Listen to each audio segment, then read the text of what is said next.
Hola, hola a todos, bienvenidos a el segundo capítulo de nuestro podcast, tu podcast, Palabreo Podcast. ¿Sabían que el lenguaje no es solo un medio para comunicarnos? De hecho, es también una manera de ver y entender el mundo, para poder acercarnos a grupos culturales y entender la manera en la que se expresan, construir significados compartidos y entender distintas cosmovisiones. Por eso, la palabra de hoy es lenguaje. Y para entender el lenguaje tenemos un invitado súper especial que es nuestro profesor Ricardo Nausa, docente con más de 20 años de experiencia en inglés con propósitos académicos y lingüística aplicada. Ricardo nos ayuda a entender por qué estudiar lenguas y cultura va más allá de aprender un idioma, a poder romper los tabúes que existen acerca de nuestra carrera.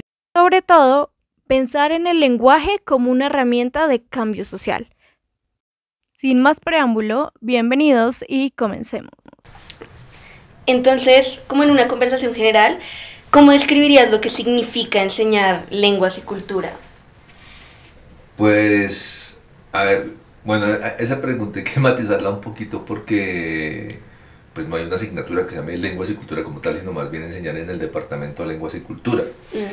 Y de pronto yo la aterrizaría un poquito más por a mi lado, que es bueno, yo en el departamento me muevo por el lado de la enseñanza del inglés, de la enseñanza del inglés como para propósitos académicos, que eso es entrar a la cultura de la academia, es enseñarle a la gente de los doctorados que como cualquier otro grupo social, como cualquier otra subcultura, pues la academia de por sí es un grupo de gente, es una comunidad que tiene sus formas de expresarse, sus formas de hacer las cosas.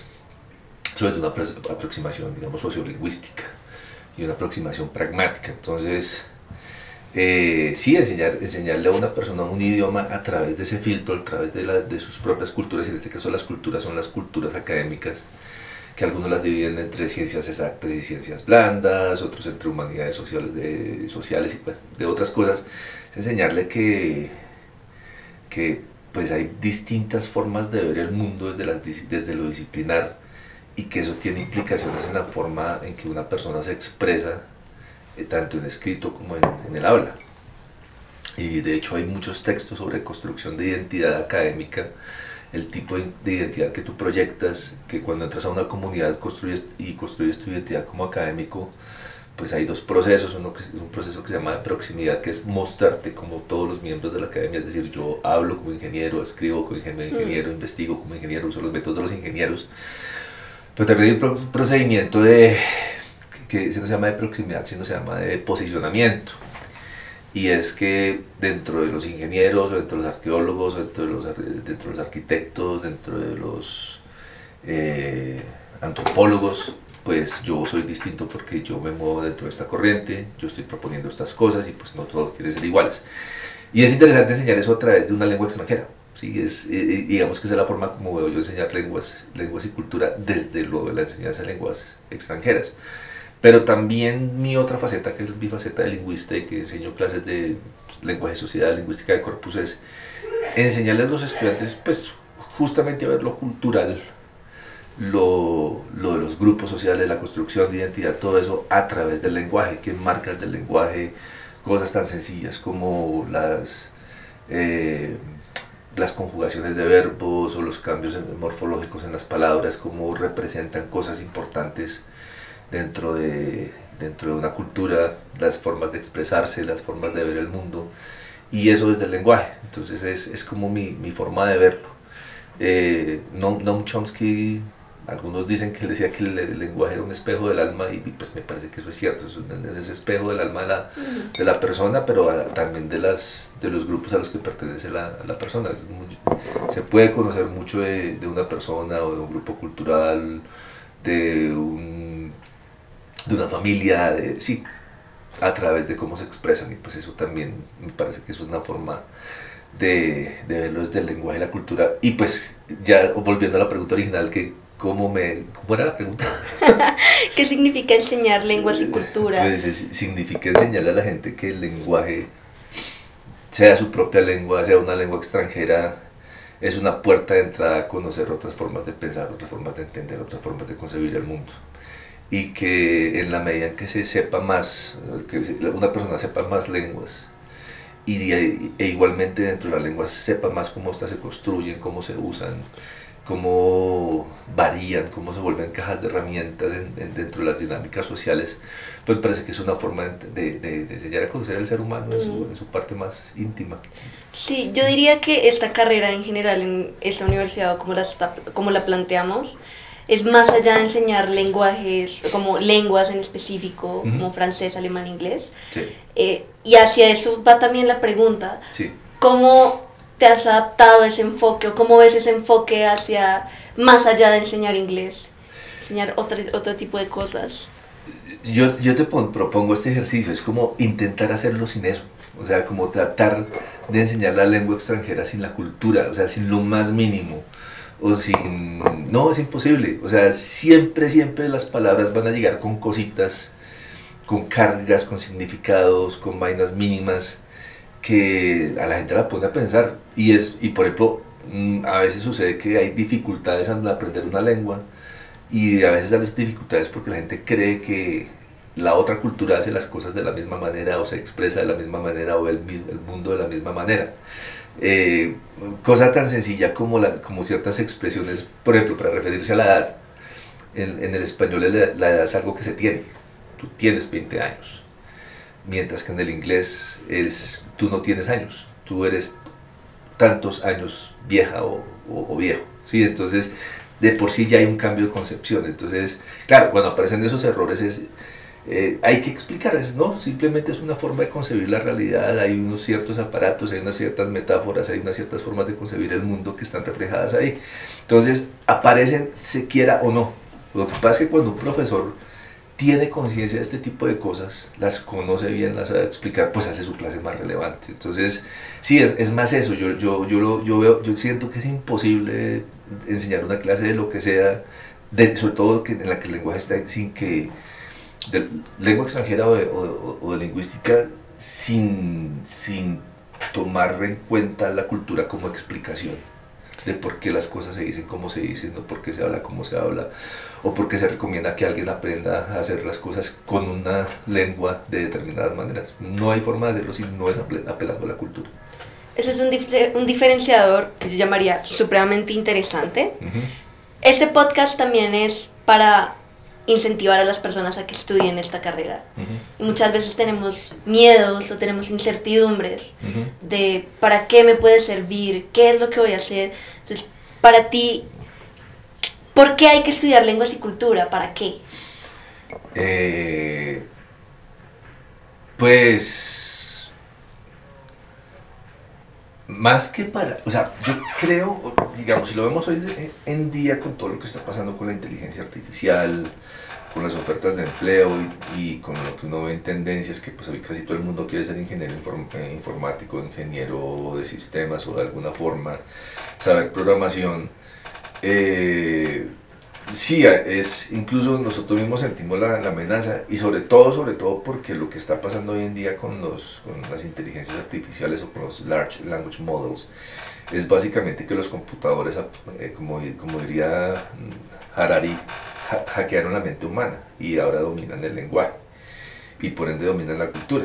Claro, ya lo que hemos visto con ciertos avances es que sí, son impresionantes esos avances, pero de ahí a que pues ya se puede decir que que ya piensan o que ya han dominado esto completamente y que no hay nada que hacer, no. Entonces a mí me parece que más que quedar de lado o más que quedar relegado, una persona que sepa de lenguas, que sepa de cultura, va a tener un papel muy importante en el mundo laboral hoy en día. Uno ve, por ejemplo, que en búsquedas de empleo o en ofertas de empleo se busca mucho las personas que tengan habilidades blandas, pero que dentro de esas habilidades blandas tengan el dominio de una segunda lengua y la comprensión de cómo funciona el lenguaje. ¿Por qué? Por ejemplo, volviendo a los casos de la informática, cuando se necesita entrenar un modelo del lenguaje, a veces buscan gente que tenga un nivel muy alto, un conocimiento muy avanzado de la lengua, como una forma de informante para darle retroalimentación o para alimentar con ejemplos a estas inteligencias artificiales o a estos modelos del lenguaje. Entonces, definitivamente una persona que sepa de estas cosas va a tener un lugar en este mercado. Pero digamos, eso si lo ponemos por el lado de lo que está de moda, pero en general, hasta que no se inventen unos chips que sirvan para que mandemos pensamientos de una mente a otra, la comunicación humana necesariamente va a ser mediada por lenguaje. Y como está mediada por lenguaje, llámese el aprendizaje, llámese la creación de vínculos humanos, de relaciones comerciales, es absolutamente necesario que la gente sepa usar, entender la lengua que está hablando, sepa estructurarla de tal manera que lo que quiere lograr lo pueda lograr de manera efectiva. Nuevamente, uno podría decir, pues eso es lo que están haciendo las inteligencias artificiales hoy en día. Sí, pero por ejemplo en la parte oral, en una conversación como la que estamos teniendo, no necesariamente iba a haber una inteligencia artificial. Entonces, carreras que entiendan el lenguaje, que entiendan la cultura, van a ser muy relevantes hoy en día. Y obviamente tienen que tener un cambio porque pues ahora hay que entender las ciberculturas también. Sí, querámoslo o no, o nos guste o no, la comunicación humana está mediada hoy por tecnología, mucho por tecnología. Pensemos por ejemplo en la escritura de correos electrónicos. Yo estoy escribiendo correos electrónicos y pongo las ideas y ya lo pongo en una inteligencia artificial para que llegue bien escrito. Entonces, de alguna manera ahí hay comunicación mediada por máquinas, o llamemos máquinas en este caso la inteligencia artificial, los modelos de lenguaje, lo que sea. Pero también nosotros nos estamos comunicando con los modelos de lenguaje. O sea, nosotros estamos hablando con ChatGPT, con Gemini, con Copilot, con cualquiera que sea. Ellos nos están hablando a nosotros. Y más aún, entre ellos también están hablando. Entonces, no es que la lingüística, no es que el estudio del lenguaje, no es que el estudio del lenguaje y la cultura vaya a desaparecer. No, ahora tiene que tener el matiz de la cibercultura. Porque hay que entrar a entender cómo es que la comunicación entre humanos, hay que seguirla entendiendo, pues porque los humanos nos seguimos comunicando. Y eso, ¿qué implicaciones tienen las relaciones sociales, en lo cultural, en la creación de vínculos, en la comprensión del otro, en lo que sea?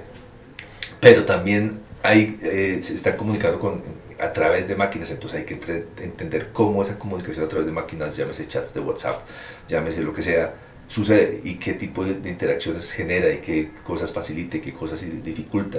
Pero también nos estamos comunicando con máquinas cuando, no sé, cuando llamamos a un call center o cuando estamos pidiendo una cita y demás, y hay mucha gente que anda diciendo que es una buena idea dar las gracias a ChatGPT porque obtiene mejores resultados. Y también hay que ver cómo se están comunicando las máquinas entre ellos. Entonces, ahí hay mucho que hacer, porque pues mientras haya lenguaje, mientras haya comunicación, pues está la cultura de fondo y hay mucho que decir desde las ciencias sociales y pues desde una carrera como de lenguas y cultura. Hay una idea muy interesante que mencionas y es la interseccionalidad que podemos alcanzar mediante esta carrera.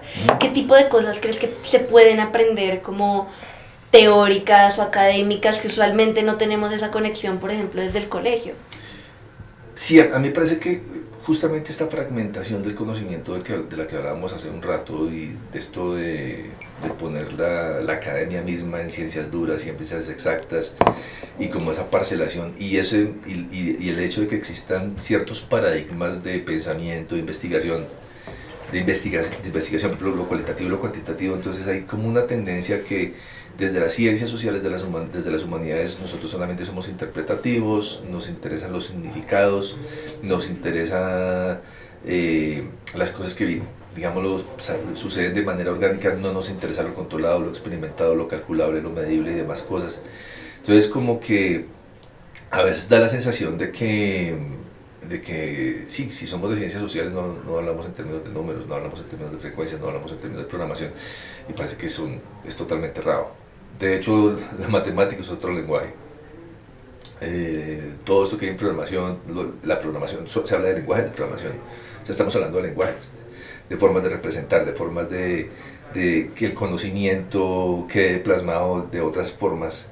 Entonces, hombre, que una persona que está en lenguas y cultura no debe negarse a sus otros discursos, debe también apuntarle a los cálculos, a la matemática, a la estadística, al usar software, al programar, a automatizar, a hacer conteos, a hacer experimentos, a aplicar todo este tipo de cosas, sin dejar de lado obviamente lo que nos hace fuertes, que es la parte interpretativa, la parte de tratar de entender cómo se construye el significado, cómo el ser humano construye relaciones sociales a través del lenguaje. Y eso, en eso se ha avanzado mucho. Eso hay, pues, bueno, tú sabes, cosas como disciplinas como la lingüística de corpus, desde la ingeniería, la programación natural, el, el procesamiento natural del lenguaje, todas estas cosas pues están buscando entender los lenguajes naturales, los significados, las interacciones humanas. Lo han logrado también, pues que como dice Harari, nos hackearon la mente. Entonces, yo creo que sí, un profesor de lengua extranjera, un científico cultural o un experto cultural, un analista cultural, tiene que tener todos esos conocimientos, porque pues un analista cultural también va a tener que ver en algún momento qué resultados se dan en un país como Colombia cuando la gente interactúa con los chats para pedir citas en una EPS, y tiene que tratar de entender eso desde muchas perspectivas. Entonces, una de esas perspectivas pues es para mí la cuantitativa, y me parece que sí era esa tu pregunta, si iba por ese lado, de qué se necesita. Sí, bueno, es sobre todo como muchas veces cuando ingresamos o vemos esta carrera no sabemos de lo que trata y pensamos que es como aprender inglés constantemente y salir con un C1 en inglés. Sí. Yo me encontré con una gran sorpresa al encontrar otro tipo de disciplinas, precisamente como la disciplina de corpus. E incluso la misma sociolingüística, como todos estos campos que son académicos y que no tenemos este acercamiento teórico desde el colegio, no sabemos para qué funcionan. Creo que entonces ahí nos metemos en una discusión también de una persona que recién va a entrar a esta carrera. ¿Tienes algún mensaje o qué le dirías a una persona que apenas va a entrar? Como para romper este tipo de tabús que de pronto tenemos de que no usamos números o de que solamente aprendemos inglés. Sí, bueno, yo parto del punto de que la persona que está pensando entrar a una carrera que se llama Lenguas y Cultura, por lo menos, como mínimo, tiene ganas de aprender lenguas, le parece bonito aprender lenguas, que eso le pasa a muchos, y es la razón por la que muchos escogen. Y a veces, personas como yo nos justificamos en odio las matemáticas, yo quiero aprender ese idioma, así ser profesor de idiomas o lo que sea, va a estar determinado, uno termina aprendiendo cosas de matemáticas. Entonces a esas personas yo les diría, claro, es chévere aprender lenguas, es importante, y más que aprender un código y más que aprender una cultura, también aprender una lengua. Hay muchas investigaciones sobre qué significa tener un cerebro bilingüe y las ventajas que tiene, y además de las cosas de pues, dominar un código y poder escribir en esa lengua y interactuar, lograr cosas y demás, hay vainas de empatía, hay vainas de apertura mental, hay vainas de plasticidad, hay una cantidad de cosas que son adicionales, que vienen adicionales con el aprendizaje de una lengua. O sea, es muy raro alguien políglota racista, por ejemplo, es una cosa muy... Los hay, pero es una vaina, es como una anomalía. Muchos de nosotros que fuimos yo estudié filología e idiomas en la Nacional, yo creo que a mí el aprender inglés y aprender lingüística fue el punto de partida para hacerme menos machista, menos racista, menos clasista, porque uno viene con un bagaje cultural, un montón de cosas. Volviendo a la pregunta, a la persona que quiere estudiar es eso. Entonces, si lo quiere ver desde el punto meramente materialista de qué voy a vivir, dónde voy a trabajar, pues lo que mencioné anteriormente, todas estas cosas que están pasando, o sea, si hay corporaciones, si hay sitios que quieren seguir trabajando con el lenguaje y quieren entender, pues van a necesitar las personas de humanidades, las personas de ciencias sociales, las personas que sepan escribir, que sepan dominar los códigos, van a tener un lugar, van a poder abrirse un espacio. Pero la cosa va más allá de eso, o sea, los campos de acción son impresionantes, sí se han reducido desafortunadamente por una falta de comprensión de qué es lo que hacemos y para qué sirve, porque pues hoy la gente está más interesada como en el emprendedurismo, producto, ponerlo en mente, que tenga muchos likes y muchas vainas y muchas interacciones y todo. Entonces, pero si alguien quiere ir un poco más allá de eso y quiere entrar a la esencia del ser humano y cree que pues puede hacer del mundo un lugar mejor y aparte pues de vivir de algo, pues tiene esa intención de pues crear soluciones, de entender la comunicación humana y entender que en la comunicación humana puede haber fallas y puede haber fallas que incluso lleven a los conflictos, saber que entender esas cosas le pueden ayudar a crear soluciones para pues, que el mundo sea un mundo mejor, que la gente no use el lenguaje para lastimar a otros, para oprimirlos, para segregarlos, sino todo lo contrario, que si va a aprender una lengua, si va a aprender a enseñar esa lengua, si va a investigar en esa lengua, haga cosas para que pues, la gente se dé cuenta de las cosas malas que se estén haciendo con el lenguaje, de cómo se puede cambiar la forma de expresarse, la forma de hablar de las cosas, para pues, que el mundo sea justo, el mundo sea un lugar mejor para los demás. Es chiquito, suena chiquito, pero es importante, es un buen punto de partida. Y hay otras cosas como, no sé, hay empresas que se preocupan mucho de la comunicación entre sus empleados, porque pues a veces la comunicación no fluye y donde no hay comunicación pues no hay acuerdo, y donde no hay acuerdo no hay logro de metas y demás cosas, y ahí también podemos entrar mucho en entender la comunicación organizacional. Bueno, hay tantas cosas por hacer, porque como te lo decía anteriormente, mientras los seres humanos no tengamos chips para comunicarnos directamente de cabeza a cabeza y necesitemos el lenguaje como el intermediario para poder crear conocimiento, crear acuerdos sociales, crear comunidades, crear redes, pues siempre vamos a requerir del lenguaje, y si tenemos el lenguaje, pues vamos a necesitar de quien lo estudie. Sí, lo están haciendo las máquinas, pero pues las máquinas pueden ser nuestros asistentes en esto. Sí, sí, las personas usualmente no le dan tanta importancia al lenguaje porque es algo que usamos todos los días, es algo que es tan cotidiano que sí. Muchas veces siento que hay como un sesgo generalizado de que hablamos y hablamos porque sí. El lenguaje es una herramienta para todo esto, pero más allá de eso, creo que también es una carrera que te abre mucho las puertas al entendimiento. Incluso el solo hecho de ver cosas como sociolingüística ya te empieza a integrar de cómo funciona el lenguaje y cómo personas muy poderosas han llegado a esos niveles de poder mediante el lenguaje. Claro. Entonces es supremamente interesante, y en esta conversación de personas que han dedicado su vida al estudio del lenguaje, quisiera saber si hay un momento en específico relacionado a esta carrera que seas muy memorable para ti, que tú digas como, esto me cambió, esta carrera me cambió. Muchas cosas. Pero bueno, tú lo hablas de carrera porque dices de lengua y cultura, pero a mí me toca hablar desde la nacional, que fue donde yo me formé, pero bueno, hay muchas cosas que yo particularmente siento que hubo un antes y un después para mí, así como en la humanidad hubo la aparición de la escritura o la imprenta, después del internet, la televisión, bueno, todas esas cosas, digamos que se supone que es trae un cambio a nivel global en la cultura, en la mente, en la gente. Sí, por ejemplo, cuando habla de la escritura, pues es un sistema en el que se pueden registrar pensamientos y que se pueden transmitir de generación en generación, eso es muy poderoso. Para mí fue cuando entré a estudiar en filología de idiomas, cuando vi mis clases de morfosintaxis y aprendí a hacer análisis de categorías gramaticales, los famosos arbolitos. Yo no sé, para mí la forma en que lo aprendí era con la teoría de la gramática generativa transformacional adaptada al español, la de Chomsky, y para representar categorías y funciones gramaticales, y básicamente para representar cómo se construye el significado, no desde el significado de las palabras básicas, pues sí, teniendo en cuenta, pero cómo ciertas unidades de análisis, o sea, lo que se llamaba el principio de composicionalidad del significado, la estructuración en constituyentes, bueno, una serie de cosas.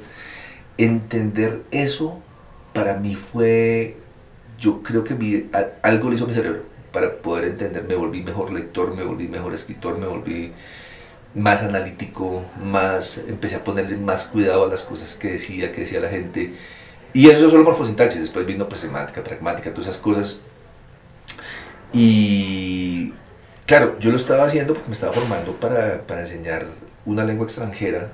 Y como en la nacional eso lo daba, pues los cursos de lingüística los daban en el departamento de lingüística, ¿sí? Y los cursos de inglés pues era por parte de lo que en ese entonces se llamaba centro de idiomas, ahora se llama departamento de lenguas extranjeras. No se hablaban entre ellos, no se entendían, no sé qué.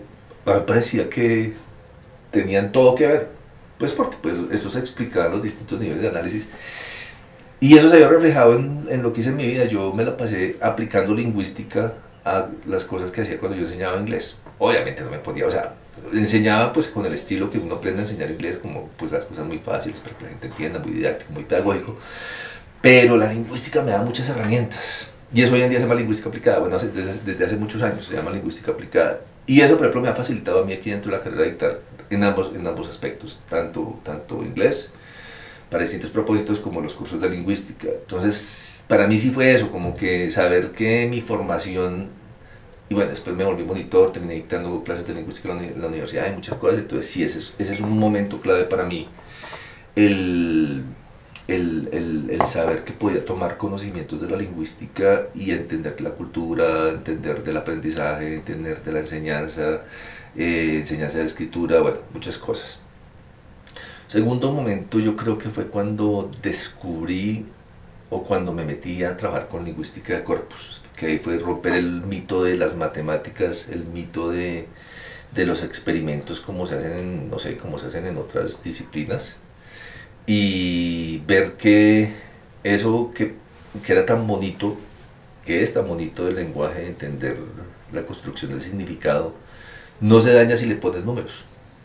No se daña si le pones frecuencias, no se daña si le metes un computador y le pones que a partir de ciertos estadísticos te haga cálculos, porque te está diciendo exactamente lo mismo que vienen diciendo muchos analistas culturales o analistas del discurso, o analistas de todas estas injusticias, y ver que de alguna manera las ciencias exactas siempre han visto como con desdén a los humanistas o a los de las ciencias sociales. A veces nos tratan como de hippies, ustedes solamente creen en paz, amor, y lo que ustedes hacen es una carajada, y ustedes la pasan tejiendo vainas y haciendo performance y haciendo bobadas.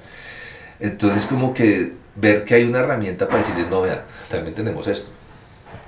Y esto no solamente confirma todo lo que estamos diciendo, todo lo que estamos mostrando de injusto del mundo, sino además es tan fuerte que, bueno, ya después ellos lo cogieron y lo hacen para otras vainas, pero sí, eso fue un segundo gran momento, y ver cómo eso empezó a cambiar el diseño de materiales, las formas en que se enseñaba inglés, muchas cosas. Y tú, por ejemplo, hoy en día ves muchas cosas como, esta es la palabra que más se usa, ves Twitter, esto es tendencia, ¿por qué es tendencia? Porque pues escribió millones de veces esta palabra, o vas a Facebook y algo es tendencia porque aparece millones y millones, o sea, esa vaina, pues yo no digo que eso venga necesariamente de la lingüística de corpus, pero sí eso del conteo, eso de la frecuencia, eso de que algo suceda mucho, de que haya atracción entre conceptos, y eso, pues eso fue básicamente lo que le sirvió a toda esta gente para hacer lo que está haciendo hoy en día, tenerlos manipulados. Pero bueno, en fin, o sea, pero haberlo descubierto para mi formación profesional fue una cosa muy grande. Y un tercer momento yo creo que fue acá, y con la que mi momento fue mi pareja, fue haber descubierto, haber entendido mejor las luchas feministas. Entender que el feminismo, yo sé que va a sonar tonto, no era que yo lo pensara así, pero a veces sí, con ciertas actitudes o con ciertas acciones no puede reducirlo a hombres versus mujeres, que obviamente no es eso, no tiene nada que ver, sino entender que pues dentro de los muchos feminismos hay un feminismo que recoge todas las formas de lucha que tienen que ver con grupos que han sido tradicionalmente oprimidos, sea por dinero, o sea, los pobres, por su riqueza, por sus ingresos, pobres versus ricos, marxismo tradicional, lucha de clases, o no sé, la opresión hacia las mujeres, la opresión hacia los negros, hacia las culturas que no sean blancas, el ambientalismo, todas esas cosas, ver que dentro de ese feminismo se cuestionan muchas cosas de cómo ha sido el mundo, el status quo, y ver también que el lenguaje tiene un lugar muy grande ahí. Entonces digamos que eso fue un tercer gran momento, y ese pasó siendo profesor acá en el departamento cuando empecé hace como 15 años. Entonces fue como lograr entender y lograr comunicarme con, por ejemplo, yo le agradezco mucho a una profe que hace poco estuvo de visita acá, que muchos años, Chloe Rotter, no sé si la conozcas. Sí.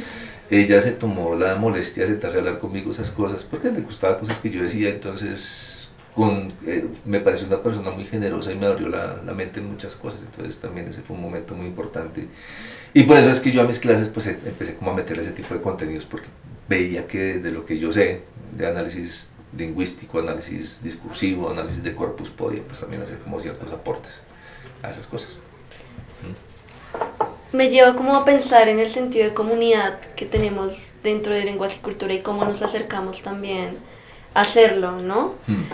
A partir de todo lo que hablamos, ya para cerrar, esto nos trae a la pregunta principal de este podcast, que es ¿qué es ser parte de lenguas y cultura, de esta comunidad, para ti? La pregunta está dura, está difícil de responder. Sí, yo creo que el sentido comunidad sí se da necesariamente. Y no solamente en el sentido romántico, que todos estamos juntos, no, también hay conflictos. Pero esos conflictos son importantes, son importantes para construirnos juntos. Sí, pongamos ejemplos muy claros. Hablemos de mi clase de cuerpos, donde hay matemáticas y hay estadísticos y hay uso de software y hay como ciertas cosas que pueden sonarle a algunos, pero ¿por qué tiene que ser así? Porque es así, punto. Entonces como que no hay lugar para la negociación, sino hay cosas que son así. Hay cosas que chocan y hay cosas que generan resistencia. Se me parece que está bien, o sea, mientras que esos choques, esas resistencias, esas discusiones lleven a lado y lado como a hacerse las preguntas, a cuestionarse, a mirarse, a afianzarse en lo que una persona cree, me parece que está bien. Cuando las cosas se quedan cosas de, me sacó la piedra, que rabón, bueno, digamos que ahí no me parece tan chévere, pero pues también pasa y es importante, pero sí, me parece que ser parte de esta comunidad, a mí me gusta que en esta comunidad, por ejemplo, se pueda hablar. Aquí tú puedes ser claro en cuanto a tus posiciones políticas, a veces cuesta, sí, eso puede ser, pero si lo comparamos con otros lugares, sí, aquí hay mucha libertad de expresión, mucha posibilidad de crecimiento. Básicamente, tanto como profesor como estudiante, tú si de alguna manera la vas bien con un profesor o con un colega, es fácil conseguir con quién trabajar, con quién formar equipos. El hecho de que estemos dentro de los Andes también posibilita que las cosas funcionen, que haya infraestructura, que haya recursos, que haya posibilidades, sí, que se puedan conseguir cosas, que eso a veces no le pasan a uno en otros lugares. Entonces me parece que es como una muy buena mezcla de cosas, o sea, un lugar que tiene las condiciones, gente pila, gente que está abierta a escuchar y escucharse y hablar también. Y gente chévere, que eso me parece que este departamento tiene un montón de gente chévere y eso, entonces como que todo eso se presta como para que se hagan cosas chéveres y que crezca, se siga creciendo uno como profesor, que crezcan sus estudiantes, eso es súper chévere, es chévere verlos crecer, o sea, cuando los toman los primeros cursos, cuando llegan así como medio perdidos y ya verlos pues más adelante transformados en cualquier cosa que se hayan transformado, pero ya distintos, cambiados en la forma de expresarse, en la forma de vestir, en la forma de ver el mundo, en muchas cosas. Entonces es como chévere porque sigue siendo un lugar de crecimiento para todos. Y sí, y ahí, bueno, creo que no sé si tú lo has visto en alguna clase, pero sobre todo cuando estoy en pedagogía, hay algo que siempre le digo a los chicos y a las chicas, y acuérdense que esta es una relación temporal, lo que nosotros tenemos, la relación profesor-estudiantes, es una cosa de uno, dos, algunos han sido de malas que les ha tocado 3 y 4 cursos conmigo, pero de ahí no pasa. Una vez pasa eso, de ahí para allá somos colegas. Somos parte de la misma comunidad, estamos haciendo cosas muy parecidas, entonces a mí me gusta verlo un poquito más así, como que son colegas y los respeto como colegas, a veces les exijo como colegas y pues eso no gusta, pero a ver. Pero sí, me parece que es chévere, o sea, es chévere ver cómo llegan, cómo se van. Y es chévere volverlos a ver cuando después de un tiempo están en sus vidas bien realizados, gente muy estructurada, con un buen proyecto de vida, con cosas así. Entonces, eso es bonito, eso es chévere, es muy reconfortante. Y ya desde mi lugar como profesor, pues a mí me hace, yo tuve que ver con eso, o sea, esa cabeza, no sé qué porcentaje de esa cabeza algo tengo que ver yo, porque pues estuve en mis clases y algún impacto tuve, de eso estoy seguro. Me fascina la idea de crecimiento dentro de esta carrera, la idea de discusión, la idea de cuestionarse a sí mismo. Creo que la persona que entra a lenguas y cultura definitivamente no es la misma que sale después de la carrera. Es un cambio bastante radical. Incluso personalmente lo creo. Pero ya es el fin del podcast. Muchas gracias, Ricardo, por estar aquí, por aceptar la invitación. No, muchas gracias a ti. Qué conversación tan dinámica y tan amena hemos tenido con nuestro profe Ricardo Nausa. Muchas gracias y muchas gracias, Karin, por la entrevista. Próximamente les tendremos más sorpresas, más entrevistas para aprender un poco más sobre la pedagogía en lenguas extranjeras y los estudios culturales. Así que estén muy pendientes y nos vemos en un próximo episodio. Chao, chao.